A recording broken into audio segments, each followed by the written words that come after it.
Any okay, starting recording.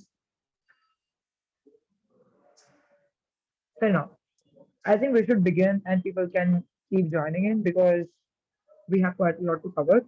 So I will be discussing the theme at length today. I will ask you some questions, you can respond to that. And then if you have any questions with reference to theme, once I've explained it to the fullest extent, you can ask me those questions. So to begin with, a very basic question. What do you understand by the entire concept of themes? Of what, ma'am? I didn't get it. What does theme mean? In at least in a debate, Okay, okay. what do you think is the theme? Yeah, sure. Go ahead.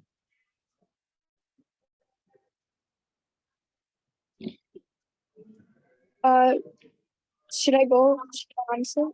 Yes, please. Yes. So I think a theme in a debate might be like what these entire rounds of debates are going to be on. It's going to be under the theme. There will be several subtopics. Fair enough. Is there any other response? You can one by one unmute and tell me because I can't look at you guys while I'm sharing the screen. Basically, it's a topic on which we're going to discuss the entire debate on, or we're going to debate for or against it, and go into the depth of the pros and cons of it. All, all right. Um, In fact, let me just yeah. Go I ahead. think that the theme is a general area or a general area or subject that we need to take into account when debating on a certain topic. Okay, This fair includes enough. stakeholders, etc. All of those responses make sense. Not all of them are accurate in terms of what theme a theme means, but you are very close to the answer, all of you. In terms of like themes within debates, it's particularly about having like an overarching uh, discussion point within which there are subcategories. I will give you a very basic example, which I end up doing in a lot of my sessions because it helps crystallize the information and helps you retain it for a very long period of time. Just consider theme and topic as two different things. A motion is different from a theme because a motion is based on the theme, but it's also based on a nuance, on some nuance of the theme, which means theme is a broad range of broad idea within which there are several ideas, and from those branched out ideas, you find a motion, right? So in parliamentary debates, particularly, there is this trend of having multiple streams across the rounds. Even like in international tournaments, you see that happen, right? So this happens everywhere. But at Odisha debating league, we particularly make it about one specific theme and having all the motions on that theme. But then coming back to the simple example that I was about to share with you all, think of theme as the broad category as a broad category. Let's say fruits, right? And then within fruits you have apples, oranges, mangoes, and whatnot. So your theme would be the fruits, and your sub themes or your on which your motions are designed are going to be the names or the fruits, right? Or the kind of fruits that whatever falls within that category of a fruit. This means that if culture is your theme, then whatever is related to culture or falls within culture is going to be your sub theme. Can you guys then nicely, with like due respect to each other, one by one unmute and give me only one word answer for this about what do you think is like a part, like a sub theme within culture, let's say. Ethnicity. Good. Ethnicity is one such thing. What else? Tradition. Religion, Good. Ethnicity, tradition. What was the third The answer? native language. Native language, fair. Language in general is a part of culture, fair enough. Values, Festivities. Sorry, what? values, Values, okay. Tradition, Different values, same festivals. thing, but yes, good. Monuments. Festivals, sure, good. Monuments, excellent. What else? religions, Scripts and literature. Relations, scripts, and literature. Very good. Literature is a part of culture. I didn't think somebody would give me as good an answer as that. Yes, literature is also inherently a product of culture. In fact, can you also give me some other? Do you think a web series or like the kind of movies that you put out, or like Bollywood in India would be a part of its culture? Art. Art and philosophy. Good. Good. Is there Represent some audio disturbance? Food. Food. Okay. Good. I think representation. pretty much. Right. Yes. Fair enough. I think that's pretty good what we have here in terms of like the sub-themes. So this is generally it, right? It's not a complex thing. As long as you know what a theme is and you can like dissect it further in terms of what the sub-themes might be, it becomes very easy to traverse through what the motions are going to look like in a debate tournament. Now let's just once we've gotten a broad understanding of what theme is and what the sub-themes might potentially be, let's just specifically discuss the theme at ODL. The theme at ODL has a specific name, which is written in orange on the screen. It says homage to ethos, preserving culture amidst rapid transformation. Now, can anybody, I want just one response on this, tell me what homage means according to you?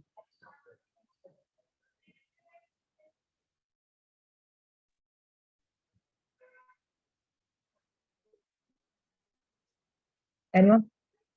Like somebody from a senior category would do. Paying Sorry, I missed that. respect or something. Yeah, good. Something like Okay, paying fair respect. enough, fair enough. Yeah. Uh, Paying respect, sure. Like a certain sort of like bowing down to or acknowledging the worth of or like venerating something, respecting something, giving them their due honor. Though that's homage basically.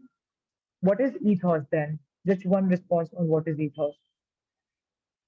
You can Google this. I mean, as long as you understand and take away something from this session, I'm okay with you Googling it. Ethos is Principles. emotion. Principles. Sorry, what? Principles. Principles, not really. Get Ethos closer. could be a character or a particular thing. A set of Mm, beliefs or ideas that It's distinguish a more particular community credibility. from another. okay, that's a good response. Whoever said that, you're very close to what ethos means. A set of ideas and principles that are unique to a culture that define that culture, right? So, for example, the Indian ethos would be encapsulated by things like community values, by uh, community values in terms of joint families being a thing, everybody becoming a part of decision making, children not moving out once they've turned 18. That legit defines in the Indian culture, which is why that also like can be called ethos, like the ethos of like this particular culture. So that's basically what ethos is. I hope whoever did not know what ethos means has a better understanding of it now. Then the following line says preserving culture amidst rapid transformation. Preserving is just basically a saying that look, there is something at when do you preserve something? You preserve something when it is at a risk of loss, which means that if the world requires technology and we are all very technology bound as a society, I'm not going to prevent technology because it's not in danger in the first place for me to prevent it, preserve it, right?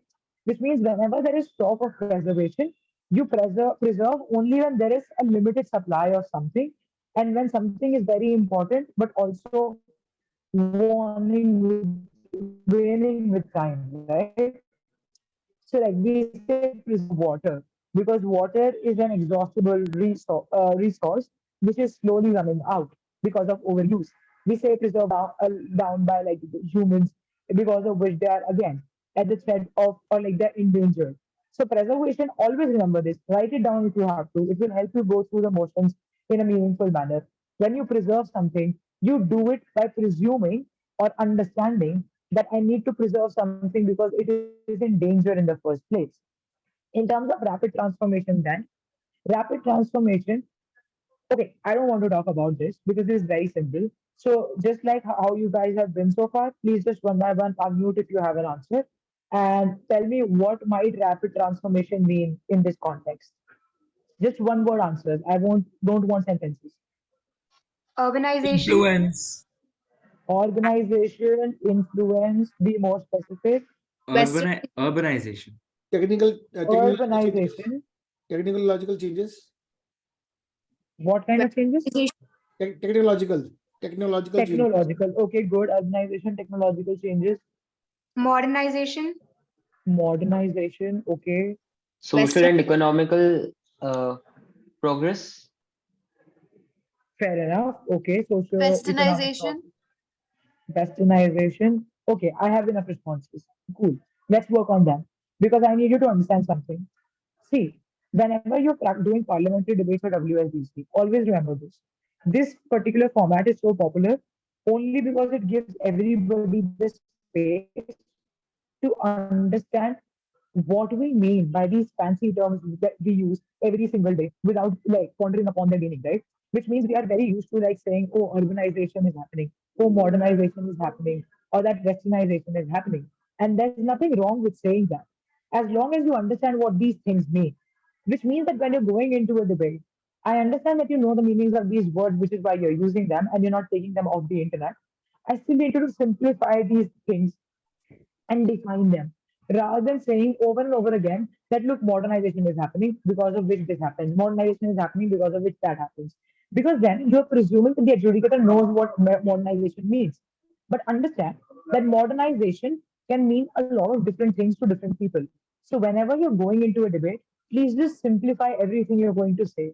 Use very, I mean, right now I told you to give me one word answers, so I'm happy with the responses I get in terms of westernization, urbanization, socio-economic process, technological revolution. But when you're into in a debate, just know that you are also expected to define these things, right? Tell me what urbanization looks like. Tell me what westernization looks like, etc., etc. Now, coming back to the question, what is rapid transformation? All of your responses are exceptionally good because that is exactly what I meant when I was setting the theme. Rapid transformation, just in terms of how we used to be a certain kind of society. A society, like let's say in the medieval time or like in the olden times, we used to have a different configuration, right?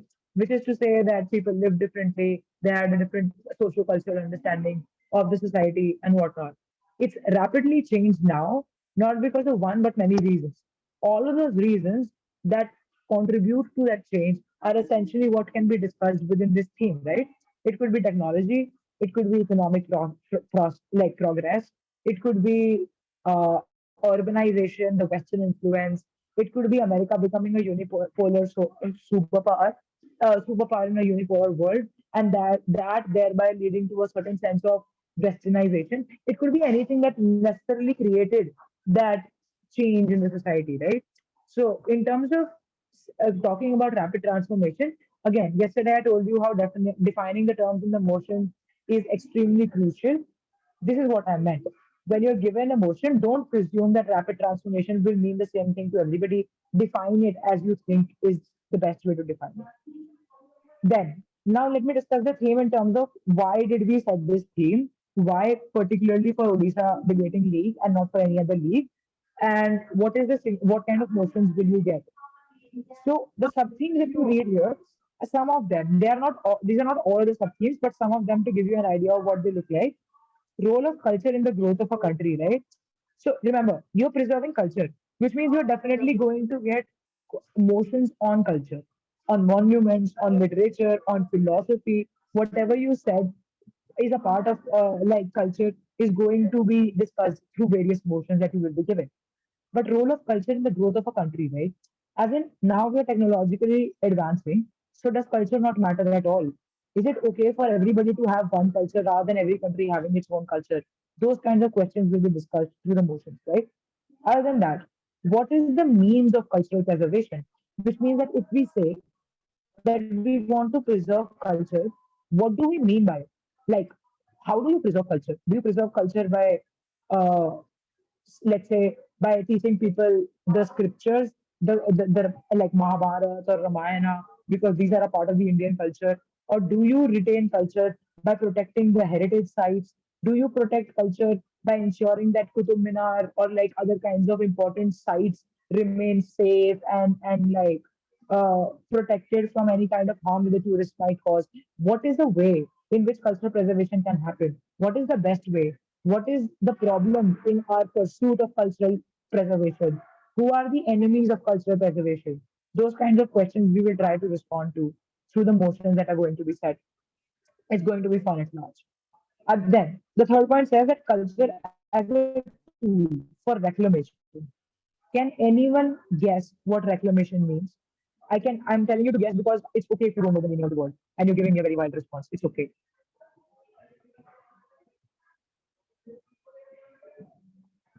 Reclaiming what is lost. Okay, sure. So reclamation means getting back something or wanting to or like lobbying to get back something which has been lost. For example, if I lost my purse yesterday in a club, I will go back, reclaim it. Likewise, if culture is lost, you reclaim it. There are different ways of reclaiming culture. I will give you a good example. I hope all of you know who Shashi Tharoor is. Just unmute yourself and say yes, no. Yes. Okay, good. I'm not getting a lot of responses. Yes. So, okay. Now, Shashi Tharoor is this politician Yes. who is very Yes. good. Yes. Okay, okay, perfect. Shashi Tharoor is this politician who is very vocal about India's culture and how it was destroyed by like the British Empire. Excuse me for any background noise that you might hear. There's a party going on like near my place, so can't help it. So yeah, basically Shashi Tharoor is very vocal about those things, right? As to how the Western Empire actually deteriorated the condition of India, that we lost our culture of growth, that our literacy rates went down, that they told us that they were making the railways for us, but it was actually for them to use and manipulate us, that the British really did a lot of harm to the country. In that sense, Shashi Tharoor is trying to get India to reclaim its culture by pinning the blame on the West because they owe us something, right? This is, if you want to take this down, is very, very important. It will help you in debates. This is called reparation.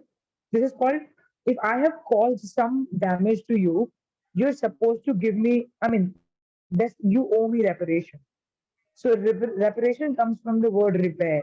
And repair means if you cause some damage to my car, you're also supposed to give me the money to get it repaired. It's the same kind of principle that applies to countries. If India was harmed in the past, then the West owe us reparations. They owe us the cost of repair, right?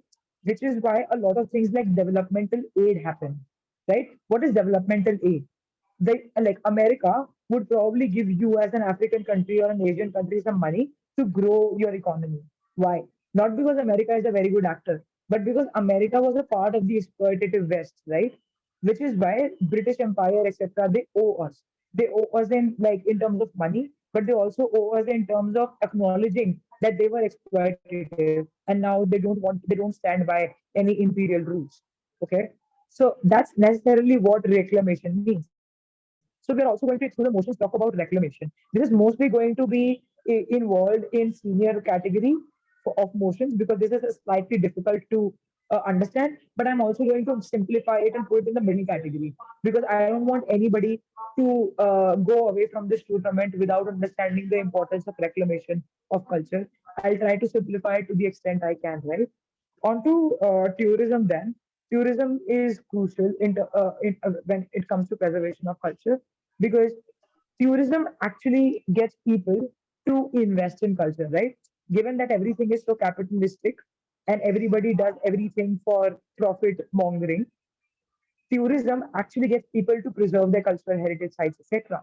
But the flip side of tourism is that it does more harm to those sites than benefit, right? I'm sure all of you are familiar with that common sight of people scribbling on the walls of historical monuments, thereby like vandalizing that particular monument. So who should take care of these tourist places? Should it be central government who perhaps does not care about the cultural significance of the site so much? They only see it as like a means of making more and more money, or should we think of it as something which needs to be preserved by the local communities because they are more closely grounded to these monuments, they value them more, etc., etc. So those are things that we're going to discuss. Next, we're going to discuss about the erosion of culture. Again, if we're talking about preservation of culture so much, then we should also talk about why we need to preserve it in the first place. What happened to our culture, right? Why is culture going down? What are the reasons for it? Is it okay for culture to go down? Do we need technology more than we need culture? Those kinds of questions get discussed at length. Now, I know I've spoken for a very long time, so I am going to open the floor to any questions that we might have right now. Come on. Give me a show of hands. Okay, Krishna.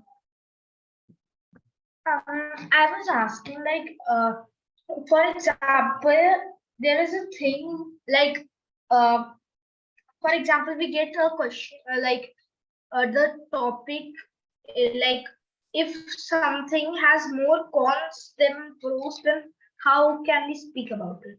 Like, it would be difficult for us. Okay, so good question. Motions are always balanced, which means there's 50% chance of each of the side winning the debate.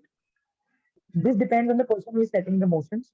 In this case, I will be setting the motions. So, because I want you to have a quality debate, I will always ensure that there is a case line that either side can run. So, it will never be the case that there are more arguments on one side as compared to the other. If you think that this is the case, then you're probably not thinking hard enough from the other side. Okay? All right. Thank you, Dhruv, ma'am.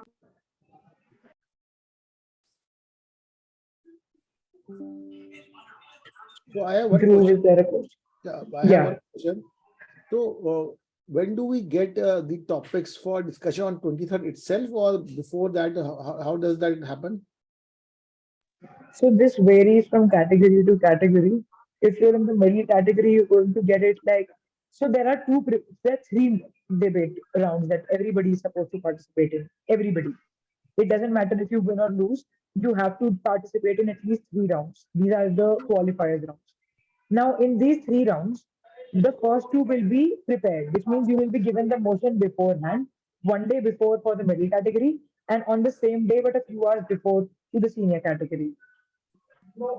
And in the impromptu round, you will be given the motion 30 minutes before the debate. There's just one round where you will be given the motion only 30 minutes before the debate. All of the motions will be given before for the other rounds. Does that make sense? But our trouble is these are school days. So what time of the day these debates happen? So the debate is going to happen from 4:30 to 8:30, right? So 4:30, we are guessing that people's school gets over by that Yeah, time, which is yeah, why we're keeping it in the evening. yeah. That works. That works. So do these sessions happen anywhere between 23rd to 30th, or on 23rd all debates happen? No, okay. So for people who are from outside of Odisha, your date is 23rd. All of your debates will happen on that date. And if you are from Odisha, then your date is 30th. Only one day for each person. So all three rounds you're talking about for any group, they will happen on the same day. Yes. Depends on where you're from. So if you're from outside Odisha, then it's 23rd for you. So all our three sessions of debate will happen on 23rd itself. That's right. And the topic for two of them would be given on 22nd, and one would be given on 23rd itself. Precisely, yes. Okay, thank you so much. All right. Rian, Oh, yes, ma'am. So this is a schedule for the mocks. Am I correct? no, not the mocks. This is for the qualifier that are actually going to happen, which will determine if you go to Odisha. Oh, yeah, the qualifier. Sorry, yeah. Cool. Yeah, And supposing we do make it, then the dates are 1st of April, right? that's right. Yes. And the timings, The timings for the final day, yes. Oh, offline Odisha debate, mm-hmm. that will be released later, only to the people who will qualify. Okay. All right. Dhruv, Okay, thank you, ma'am. Avni, yes, the qualifiers happen online. Dhruv, your question. I'm sorry, I forgot to lower my hand. All right, Ridan. sorry, ma'am, this is not a this is not a question on what you said, but ma'am, the qualifiers will be for participating in the debate, right? And then the main rounds, like the round of 16 and the group stage, will be held in Odisha. Am I correct? Okay, so how this is going to happen is that people are going to debate, and then semi-finals are going to happen in Odisha or quarterfinals, depends on the participation. So at max, like some teams will get selected, the top teams will get selected to come to Odisha. It doesn't matter how many qualifiers round you win or lose, you are supposed to play all the three rounds. Get it? Yes, ma'am. Thank you. All right. Zubin? Ma'am, I'm not really clear with the term homage to ethos. Okay, all right. So homage to ethos. Just see, preserving culture through amidst rapid transformation is something that's clear, right, Zubin? Yeah. Like preservation of culture is important when rapid transformation is happening. That is Yeah. clear, right? Yes, So yes. homage to ethos is just like a fancy way of saying it. Basically that. We are Okay. paying respect to the culture of India because it's slowly dwindling. So, like, if you want to reclaim it, if you want to restore it, you have to focus on it. And by focusing Yeah. on it, by discussing it, we are giving it its due respect as debaters. That's what homage to ethos means. Okay, thank you. Okay, all right. Uh, Kenisha, I'm sorry if I'm mispronouncing your name. Yeah, ma'am, that's right. So, ma'am, you have talked about the importance of debating and like having a definition in your debate. So, how can you make a strong definition? Okay, I am guessing that you weren't there in the session yesterday, were you? I know, ma'am, I wasn't there. I strongly recommend that you go back and watch the recording. I explained characterization and definition of terms in the motion thoroughly. So I cannot tell you how definition happens because it is a very lengthy process, but it's just basically finding out what it means to you, right? So culture means different things to different people. But how do you want to define culture so that it best suits your side the most? But this is a very lengthy discussion, which I spent like almost 15-20 minutes on. So if you go and watch that recording, it will really start making sense to you. Also, guys, Okay. if you missed a session, I strongly recommend that you first watch the clipping of that session, like the recorded lecture, and then come to this one because otherwise the next session will not make sense to you. So that's important. Zubin, you can lower your hand if you don't have another question. It's confusing me. Araman, question. So question about the session, we're going to discuss POIs in the debate after this, right? Yes, that's what I'm coming to next. All right, thank you very much. Okay, so now on to I think the POIs because everybody happens to be asking questions on that. So see, basically in parliamentary debates or like WLGC in general, you're supposed to ask questions and engage. Even when you're done with your speech, there's so much that happens before and after your speech. So how do you engage with people when your speech is over or when you can't deliver a speech right now when you want to ask a question? That is essentially done. Wait, let me also share my screen so that you can see the pointers and POIs. Yeah. So how that Ma'am, basically, just a second, Ridan, let me first explain the concept of POI. If you have any questions, I'm going to open the floor like I just did for the scene. Give me 1 second, my screen is loading. I hope everybody can see my screen now. Right. Points of information, POI is short for that. So the first point says that you're supposed to ask short POIs under 15 seconds. It's so strict that your POI is you're literally muted by the chair if you don't finish your POI in the 15 seconds. How can I speak so fast? Might be a question that you have. You just have to write your question down before you raise your hand to ask it. So once you have your POI ready, you just need to raise your hand, wait for the speaker to respectfully recognize you, and then ask your POI whenever they give you the assent to. Right? That's how you wrap it within 15 seconds of your time. But secondly, POI can only be offered within a certain time range. You cannot offer POIs like freewheelingly. So this is to say that if you have like a 4 minute long speech, then the first speech, I mean, the first minute of your speech and the last minute of your speech is called the protected time.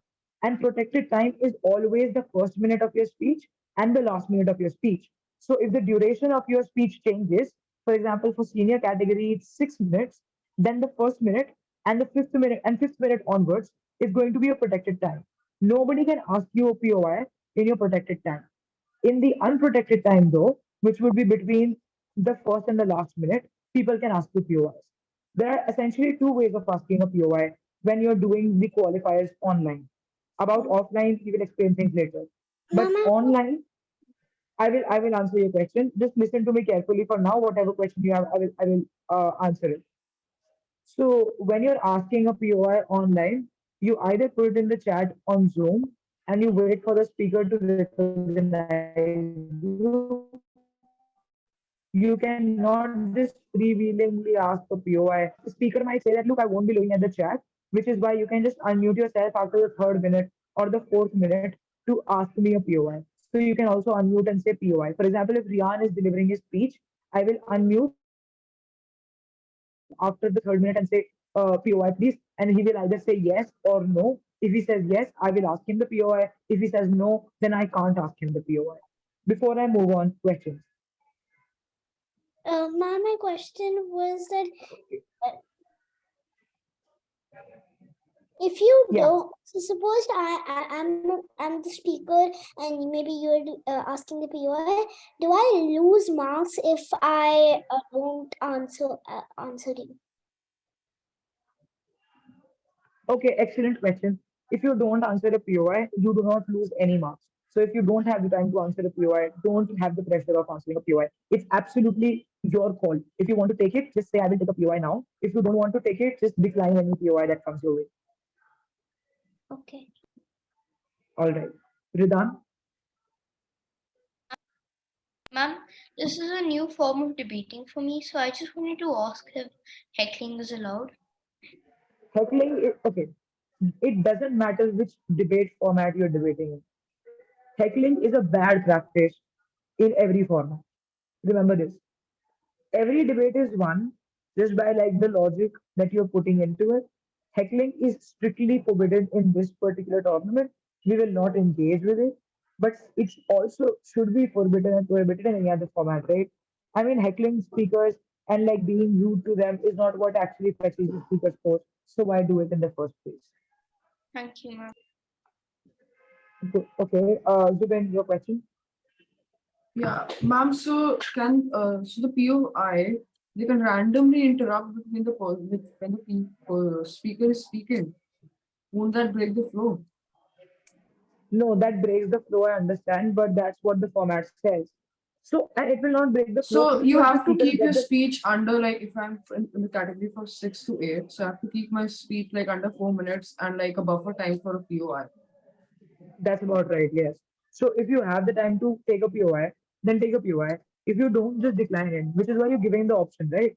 Because people, Okay. I mean, people consider that your flow might be disrupted, which you might not like, which is why you get the option of declining in the first place. Okay.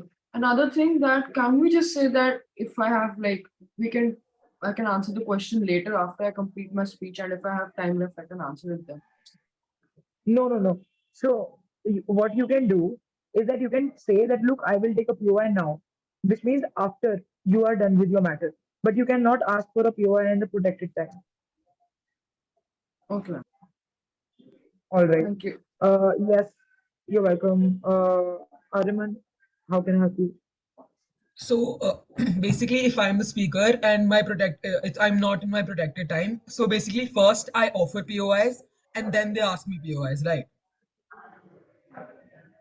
No, no, no. Yeah, no, I didn't quite get it. So if you're delivering a speech and I'm your opposition, I will write POI in the chat or I will unmute and say POI, please.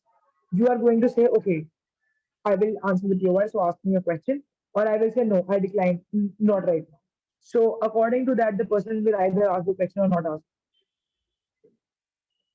So they can ask me a POI or they can write POI in the chat at any point in my speech, and it's up to me to either take that either to or pause my decline. speech and take that and just continue and say no. Yeah, but remember, not in the protected time. Not in Yes. the protected time. Only outside in the unprotected time, people can ask you POIs. All Okay. right. Moving on. Ankit, With I'm so Ankita. sorry. So sorry. Yeah, yeah. Yeah, it's fine. So basically, would they just interrupt you just like that when you are speaking? Or is there any procedure for that also? No, it's not that random. So you guys are thinking of it as very, very abrupt. That's not how it generally goes. You put it in the chat first, which means that you don't just so even if you unmute yourself, you just say POI. It's a very small word, right? So the person doesn't get interrupted. But if they feel like they are going to get interrupted, then they're going to tell you to put it in the chat. So it first you need get the speaker to acknowledge that they are willing to take a POI. So it's not necessarily abrupt interruption. Got it? And basically, if you want to answer it later, would you repeat on how we should go about with it? Okay, so if you want to answer it later, then you can. Saying, okay, coming back to the POI now, I would like to answer it like this. Okay, sure. Thank you. You're welcome. Aryaman, Excuse you can me. lower your hand now. So you can answer Um, POIs in chat. you can not answer POIs in chat. You can answer verbally. The POI can be asked in the chat. Understood. Thank you. Also, don't just please randomly unmute yourself. I'm slowly recognizing everybody. Aradhya. I hope I'm not Yes. butchering your name. Yeah, Yeah, it's okay. fine. I'm asking what happens if someone just denies to answer the POI? I It's mean, just okay. don't want to take the POI. He just denies it every time. That's okay. That's actually acceptable. But if they are running a really bad case and they're not taking POIs, then you still have your speeches to like point out that look, they are not engaging with us, they're not listening to us, and they're not also rebutting our points. So there is no comparative in the debate. So all of your complaints can come in the speeches that you're going to deliver if they don't take POIs. Okay, and what if I have a very crucial POI and I have it Okay, after the in crucial protect? POIs are called nukes. Okay, they're called nukes, but we are not going to allow nukes in this tournament. So a nuke is a POI that you have to answer. You can't get away by not answering that POI. So, but we don't have the system of nuke here. Here, POIs can be declined as much as like people want. It's okay. I mean, even if you have a very crucial question, just ask it in the speech, right? As in, how does the opposition respond to this question? And if they don't, then the adjudicator will understand that they don't have an answer. Got it? Okay, thank you, ma'am. All right. Amit? Okay, ma'am. Ma'am, do we get any plus points for answering the POA? And if yes, No, how no, many on no. average should we answer? POIs don't get you better speaker scores or like lesser speaker scores. POIs just increase the quality of your speech if you have a good response to it. Which means that if you are giving a really nice response to the POI, it will by default reflect in your marks. But it is not like every response is not going to get you good speaker scores. Only a good response to a POI will get you a good speaker score. Okay, ma'am. Ma'am, another thing, ma'am. Uh, ma'am, can we deny a POA after hearing the question? No, I mean that's very. I mean that's one way of saying that I don't know the answer to it, and adjudicator will think that you don't know the answers. That's not strategically the best thing to do. Yes. Thank you, ma'am. All right, Vignesh. Yes, ma'am. So, assuming I'm the one asking the POI, how many questions can I ask? It's just one question, right? Oh, okay, good one. So the number of questions that you can ask in a speech, there's no limit as such, but you should definitely not keep asking, which means that if I've already asked for a POI, let's say I've said POI in the chat, I should wait for the next 30 seconds to ask a POI again. So at least 30 seconds, 1 minute gap is important. You can't ask more than one POI to any speaker because if a person responds to one POI, that's good enough. They don't have the obligation to respond to more than one POI. Thank you, ma'am. All right, Vivan. Yeah, so suppose I'm the speaker and I've done 3.5 minutes of my debate. Now I'm going to take POIs, but the last minute is protected. So if the speaker asks for the opposition to ask for POIs, is it okay for the opposition to No, ask POI is in No, the no, no. This time. is why protected time is there, right? So your protected time is basically, see, you're given the first minute as protected time and you're given as the last minute as protected time. That's necessarily because we think there is a need for you to open the debate and like conclude it, which means you don't want to be disturbed in that time. So you can't like breach the sanctity of the protected time. You have to ask for a POI or the other person can ask you a POI only within the unprotected time. That's an unbending rule. Okay, got it. Thank you. All right, Dhruv. Yes, my question was, is taking POIs better? Will it increase? Valid question. Nice one. Okay, what is the value of POIs if you're not even supposed to mandatorily take it? That's a good question to ask. The value of POIs is that when you engage through POIs and if you answer them willingly, then the adjudicator definitely gets a better sense of how well you're engaging with the other side. It's always recommended a healthy dosage of answering a POI is at least one in your speech. But if you have time left, then maybe even two. But answering one POI is ideal. Two might be too much because you have other things to cover as well. So I would highly recommend that you try answering one POI at least in the speech. All right. Thank you for the response. You're welcome. Vivan, lower your hand. Guys, please just lower your hand once your questions are answered. It really confuses me in giving recognition to other people. Krishna, your question. So like for example, if someone asks a POI and we know the question, like the answer partially, so then what we have to do? No, I didn't get the question repeated. Ma'am, can you repeat? I just needs this. Actually, I didn't understand the question, so can you please repeat it? Ma'am, I'm asking that what if you know the POI, the answer to the POI partially, then what, like how should we? It's okay. Give the partial response, something better than nothing. Okay, thank you, ma'am. All right. Rian, Yes, ma'am. So just to confirm, the speech time is 4 or 5 minutes? you are which category? I'm in sixth. Oh, middle category. Yes, your speech time is 4 minutes, which means the first and the third minute is going to be a protected time. Okay, ma'am, the first and the third, not the fourth? No, as in no. What is the fourth? See, zero like from 0 seconds to 1 minute is protected time. Yep, 1 to 2 is unprotected. 2 to 3 is got it. unprotected. 3 to 4 is again unprotected. Sorry, Yeah. protected. All Okay, right. got it. So the first minute and the last minute is Yeah, basically. basically that. Yes, that's it. Okay, Shruti, thank you, ma'am. And the sorry, you are welcome. and the reply timing is There's no reply timing, but don't waste more than 30 seconds on a POI, not worth it. there aren't reply speeches? No, there are no reply speeches. You end at fifth speech, at least And for what the about in qualified. the final, like in IIT? At IIT, we will give you a different understanding of things, but right now, online qualifiers are going to happen without replies.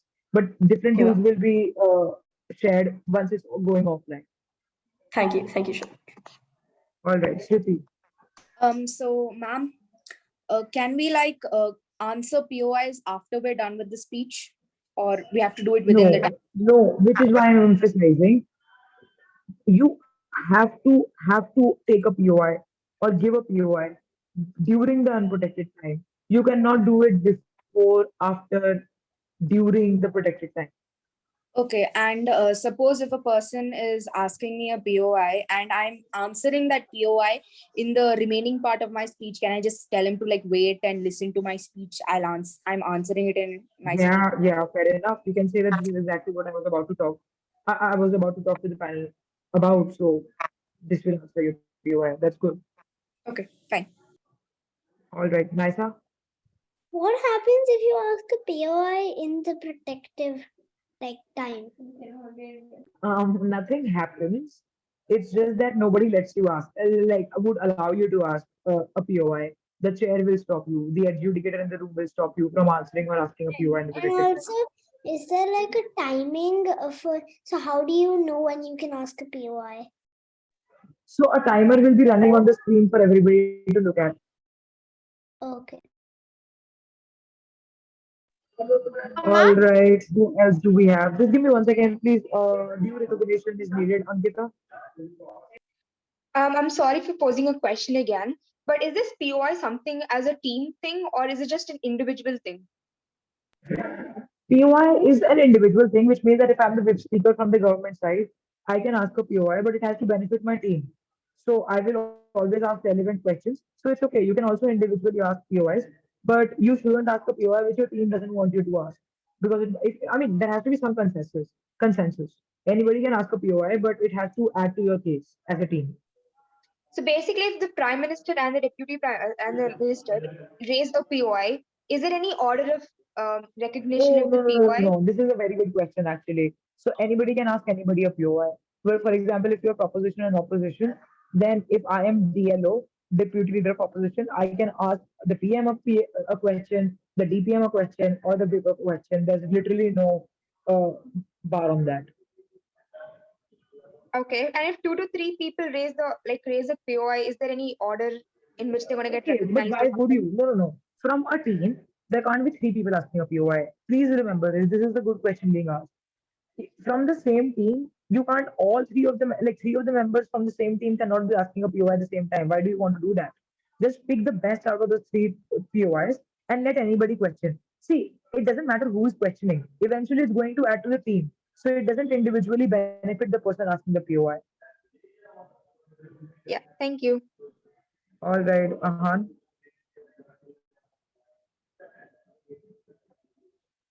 Ma'am, is it okay if while we're asking a POI, the last minute starts? Okay, good question. So this generally happens that I take a POI just to when my last minute is about to start. That might happen and it's okay, but it's advisable not to do that. But if it is happening, it's okay. I mean, if you are the POI in the last 15 seconds of your, like let's say last 10 seconds of your unprotected time, and it goes into like the protected time for 5 seconds, it's okay. Okay, thank you, ma'am. All right, you guys are really thinking about it hard and fast, which is nice. It'll give you some clarity. Priyapuri,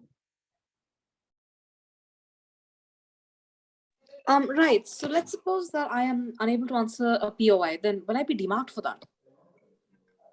you are not down marked for not answering a POI well, but it definitely reflects on your inability to understand your own case or defend your own case. So you might All even right. be down marked in general for your speech. All right. Thank you. Ma'am, actually, All ma'am, I have right. another question.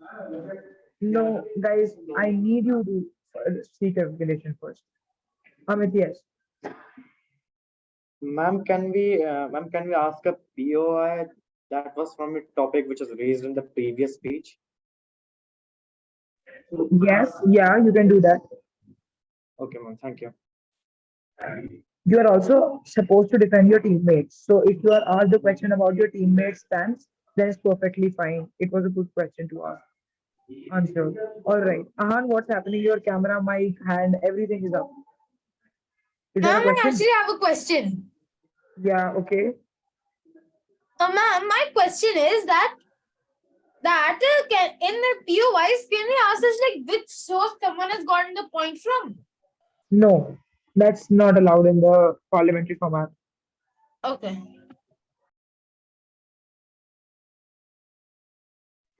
Ahan, yes.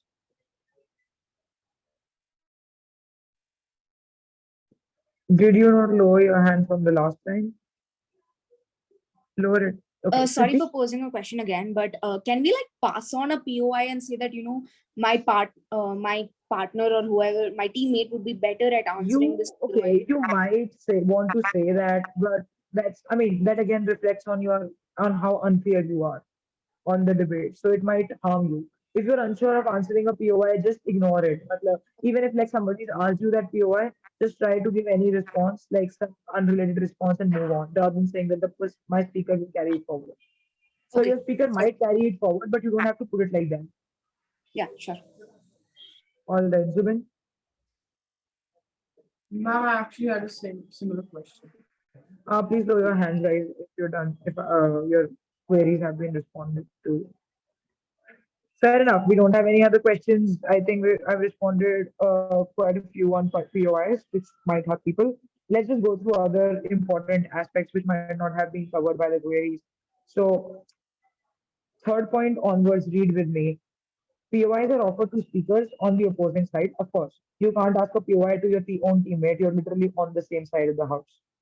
Then speakers can accept or decline POIs, which means that it's always a choice. You can't force a speaker to take a POI. You can't heckle them. Please keep a note of that. The adjudicator will mark you down if you seem to be rude in the debate, if you seem to be criticizing the other person and not their case. All right. Great. POIs are like a great way of showing engagement. This is about the fifth point with other teams. So the validity of POIs, despite it being a choice, is that whoever tries to answer and ask POIs is seen to be engaging in the debate, which reflects well in the sheets of the adjudicator. So you might want to do it even if it's a choice. Don't always keep saying no just because you don't want to answer a POI. All right. Next point is that all teams should offer POIs. Like I said, it's good to offer POIs and answer them. It increases engagement. All speakers should try to take at least one POIs, at max two POIs, not more than that. Also, please respect the speaker's preferred way of receiving POIs. This may be via Zoom chat or verbal POI asking or raising of their hands. Just ask them what is the best preferred way before they start their speech. Speaker may say yes, no, or ignore you, and that's okay. Don't just call them out for like ignoring you. It's fine. They can ignore you. All right. With that, I am going to move on to the types of motions. Quickly going Ma'am, through I should that. have a question. So, Ma'am, I'm yes, sorry Aman, to be posing a third question.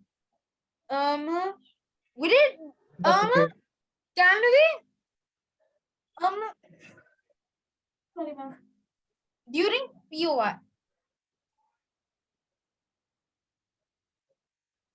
do we lose Yeah, marks if we give POIs? Do no, we you lose don't. marks if we don't give POIs? You Okay, don't. thank you.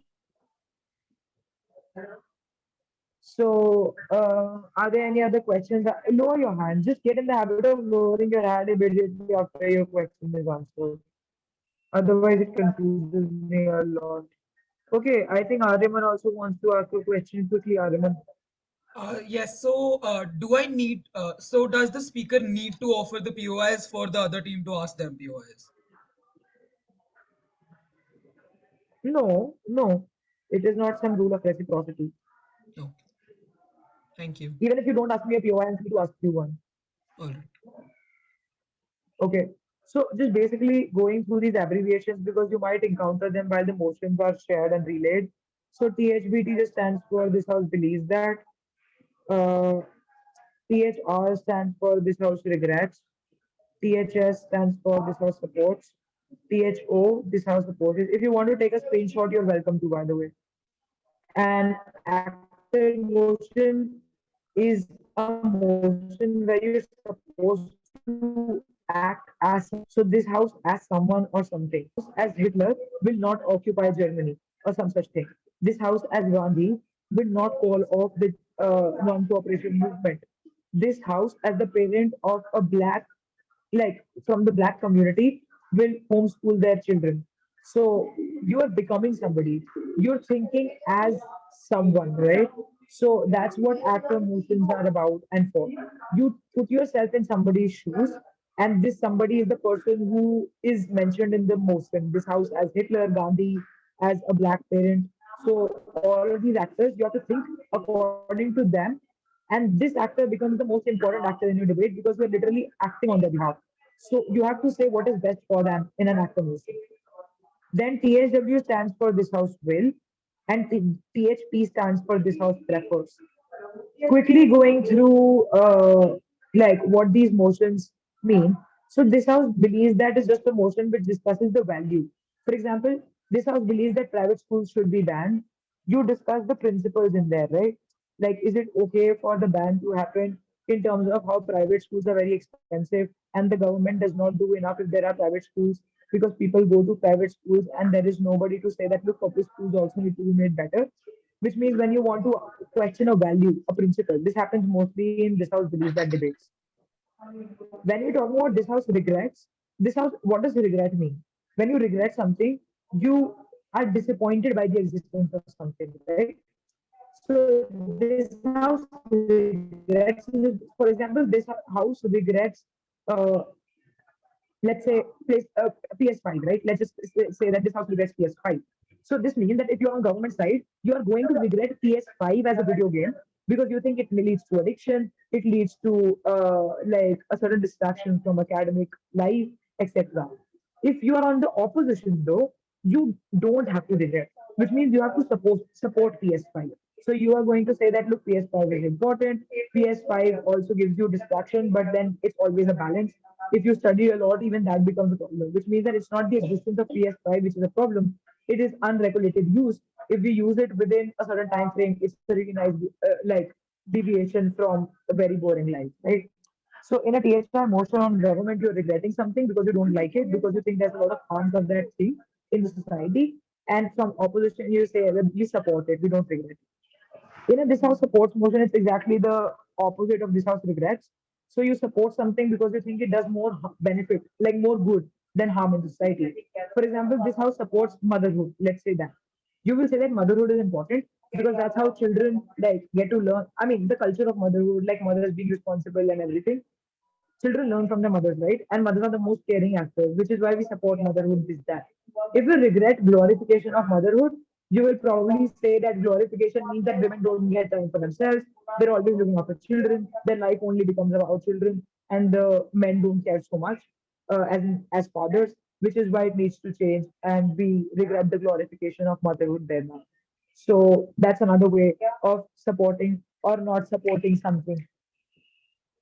This house opposes is again, if you're in government and the motion says this house opposes something, it's again harms versus benefit.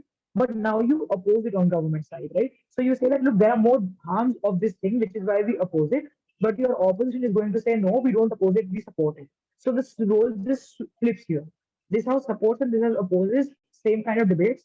It's just that when you're in a THS motion, then the government supports the thing. When you are in the THO motion, you oppose it and the other side supports it. So it's just a reversal of roles essentially between government and opposition. After motion, I've already explained. This house will is a model debate. What does a model mean? It means that if I'm saying that this house will make students in a country creative, how will you make them creative? Model means you give me a way in which you will bring creativity.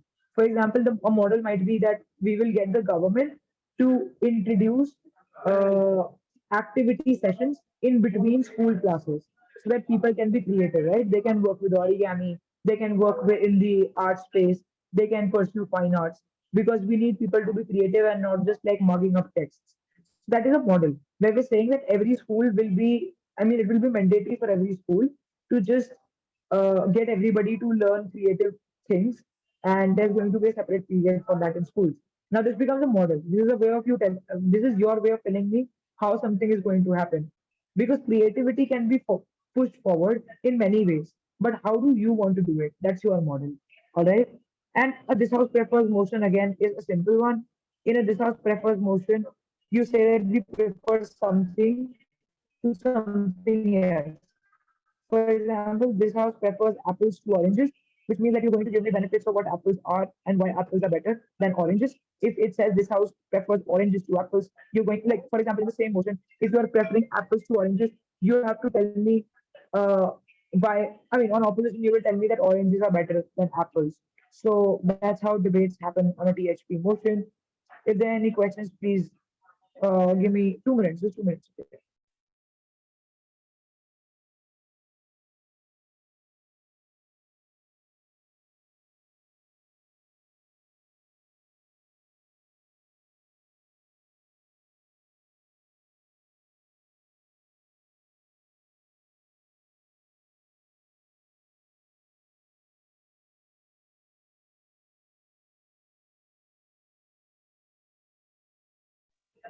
All right.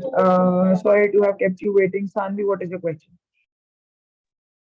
Yes, I'm not very clear with this house regrets and like how is it different from this house opposes. So could you please explain that once again? Okay, good question.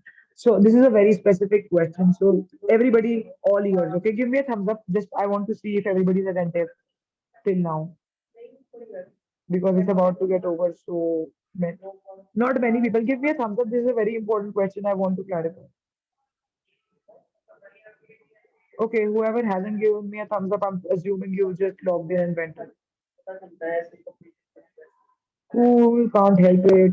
Good, thank you, whoever has given me the thumbs up. So in a THR motion, it's different from a this house opposes motion because a THR motion gets you to also give an alternative. For example, when you regret something, you also have to give some alternative. For example, if I regret X, X can be anything, motherhood, whatever. I also have to say what I support. Like this house regrets X because X needs to be removed and Y needs to happen. So if I'm regretting something, I also have to say what is going to replace this thing that I regret. This happens only in a this house regrets motion. It doesn't happen in any other kind of motion. Get it? So like in this Yes, house opposes, you're not supposed to give me an alternative. So like if you're saying this house regrets something, this means that you're doing away with something and you're creating a vacuum. How will you fill this vacuum? What will you replace it with? That's important to prove and like analyze in a THR debate. Got it? got it. Thank you so much. Another important thing about a THR motion is that it's always retrospective. Okay, retrospective. What does it mean? It's all. I mean, if you regret something, it has already been happening in the society. It's not like you can regret something which hasn't yet happened. I can't give you a motion which says this house regrets the existence of aliens because aliens haven't existed yet. I can only give you a motion on a THR in a THR motion, especially when something has happened. I can say this house regrets the glorification of motherhood because glorification of motherhood actually does happen. So it's been happening. You can only regret something that has been happening in the society. Okay, Sanvi? Ma'am, Yes, ma'am. All right, perfect. Ridan, yes. I just have two POIs. Ma'am, the first one isn't really important. But ma'am, when we talk about THW, can it also be this house word? Yeah. I mean, it's pretty much the same, right? Like this house will wood is the same thing. As long as you want to give, like you have to give a model. It's these are policy debates, so you have to give a model in it. Ma'am, and my second POI was, for example, if we have a debate where they say fairness scheme should be banned, can we talk, ma'am, how do we state that there's a black market? How does how does side opposition state that there'll be a black market after the ban of fairness schemes? Okay, so you're Ma'am, basically saying that when somebody because wants to, guys, unmute yourself only when I tell you to speak. Right now, I'm answering Ridan's question. Please be respectful enough for his question to be answered and then unmute yourself. All right. So this house will ban fairness claims. A potential response to that is that once you ban something, it's going to lead to a black market of sorts. A response to that would be that black markets will exist regardless, but there can also be regulation for black markets, and black markets don't always have to. I mean, there can be better regulation of things, right? I mean, just because black markets will exist, you can't say that we won't ban something. But then, okay, this is a legitimate concern about how black markets will exist. But then you can say how regulations will be made better. And if black markets will exist, that there's going to be more scrutiny on them. If there is, and the prices will rise, right? And this rise of pricing is actually going to dissuade people from buying fairness claims. So on a comparative, there's still less number of people who are buying fairness claims from black market. So there's less number of people consuming it, which is still better than a lot of people consuming it and giving this industry a boost when it's legal. Get it, Ridan? yes, ma'am, thank you. And this question of Ridan's, it just makes me want to say, like, clarify one thing. Uh, that whenever you're thinking of a debate, Please don't try to make the best world possible. A, like an ideal world cannot exist. We don't give you that burden as debaters to prove that there will be a best world that you can produce in 21 minutes of your speeches. All you have to do is give me a better world than your opposition. That's your responsibility as a debater. Okay? So don't think that I'm going to suddenly solve all the problems. Even if you're not able to solve all the problems, even if you're able to just bring about some slight change for the towards betterment, you will win marginally. Your world is still bad, but theirs is worse. So you will win just because your world isn't as bad as theirs, even if it is bad. I will give you an example. Now, Ridan is saying that black marketing happens, and black marketing is still going to get some people to use fairness claims, right? But if you compare the two worlds, where there is where fairness creams are legal, all the people consume it. Everybody wears fair and lovely, which is bad because they say that oh, looking fair is important. Whoever is dark skinned is just bad, and those kinds of things, right? But when you have black marketing, you're black marketing it, they're more expensive because that's how black marketing like literally works. Which is why people are not, people are still going to use fairness schemes on your side through black marketing, but the number of people using it now is going to be less. So your world is not the best, where fairness screens are not being used at all, but your world is better because there's less number of people using fairness screens in your world. Do you get it? Yes, ma'am. How many of you get this? Give me a thumbs up. This is slightly difficult, so if you want to leave it out for the qualifiers, I'm happy to give you that leeway. Um, yeah, we're just getting into like the slightly complex bit of things here. In terms, okay, lower your hands, lower it. There's a lot of hands suddenly on my screen. Yeah, cool. Um, Akarshita, is there a question? Yes, ma'am. Ma'am, what exactly do we have to do in a policy debate? Like, could you elaborate on that? In a policy, okay, let's not give them with fancy names. In a model debate, let's call it a model debate. Policy model, same thing, okay? In a model debate, you're not just supposed to debate on something. You're also supposed to tell me how that something happens. For example, you will discourage people from using fairness claims. How are you going to do it? What is your mechanism going to be? Are you going to get the state government to work on it? Are you going to get some legislation passed on it? Are you going to get schools to create awareness about how looking fair is not the most important thing in the world? Are you going to get the fashion industry to be taxed heavily if they deal in fairness claims? There's so many ways of doing or not doing something. What is your way of doing it? How will you get it to be like done? Why would the government do what you're telling them to do? That is what a model entails. Does that make sense? Yes, ma'am. And ma'am, how will the opposition go about it? Like, will they go against the ways that I'm proposing, or like, what do they do? Opposition. Okay. So when you're in a policy debate, the responsibility of it, again, everybody, all ears, this is very important. Government's responsibility is to introduce a model. Opposition does not have to introduce a model or a counter model. They just have to destroy or deconstruct your model. Okay.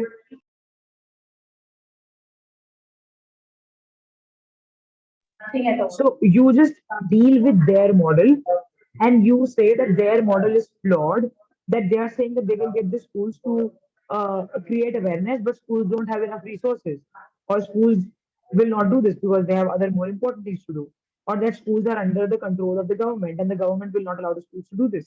So you could give any complaints about this model, but you necessarily have to raise some hell in terms of saying that this model is so bad, so it shouldn't work. Get it? Akashita. Yes, ma'am. Thank you, ma'am. Yes, ma'am. Thank you. You're welcome. Are there any other questions? We have gone way beyond time. Okay, seeing none, I will see you tomorrow for one final time. Tomorrow, I will not bore you with this theory lecture of mine. I'm going to get you to just do more and more case preps, get better, give you a sense of how debates actually happen, what various kinds of motions look like. Please attend tomorrow's session. It's going to be crucial in determining how much of the debating like theory you understand. Thank you so much for being so patiently here with me for an hour.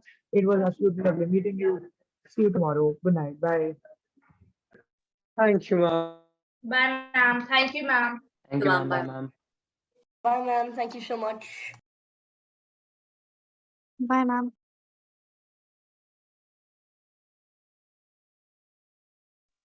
Shreyas, is there a question? Yeah. Yesterday you mentioned that we could add to our preferences for our teams. Is that possible right now? Okay, it was something that was applicable yesterday. So if I have to tell you, give you a response, I will have to check with the team. Why don't you message the Ovli number for this directly? No, I reached out to the number yesterday and I haven't gotten a reply. So that's why I'm asking you right now. I will tell them to respond. That I can Okay. do. Sure. Thank you. You're welcome. All right, guys, you can disconnect. Thank you.